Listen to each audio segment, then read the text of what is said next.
ఇక ప్రతి భారతీయ కుటుంబం కనీసం 3 పిల్లలను కనాలని రాష్ట్రీయ స్వయం సేవక్ సంఘ్ చీఫ్ మోహన్ భగవత్ పిలుపునిచ్చారు. జనసంఖ్య క్షీణిస్తే సమాజమే అంతరిస్తుందని హెచ్చరించారు. కథాలే కూల్ సమ్మేళనంలో ఆయన ఈ వ్యాఖ్యలు చేశారు.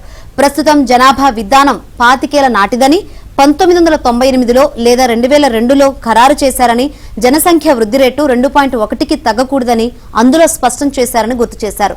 కుటుంబం సమాజంలో భాగమని భాగవత్ అన్నారు. ఇక ప్రతి కుటుంబం ఓ యూనిట్ అని తెలిపారు. జనాభా తగ్గుదల ఆందోళన కలిగించే అంశమని, వృద్ధి రేటు 2.1కి తక్కువగా ఉంటే సమాజం అంతరించిపోతుందని అన్నారు. భాషలు కనుమరుగవుతాయని, సంస్కృతి నశిస్తుందన్నారు.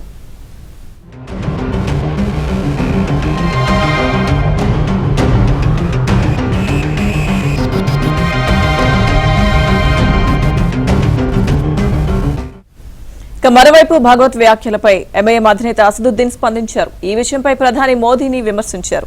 గతంలో ముస్లిం మహిళలు ఎక్కువ మంది పిల్లలను కంటున్నారని అన్నారు. ఇక కాంగ్రెస్ అధికారంలోకి వస్తే తల్లులు, కుమార్తెల నుంచి బంగారం, మంగళసూత్రాలు లాక్కుని ముస్లింలకు పంచుతారని ప్రచారం చేశారు. ఇప్పుడు భాగవత్ ఎక్కువ మంది పిల్లల్ని కనాలని అంటున్నారని ఆయన సెటైర్లు వేశారు.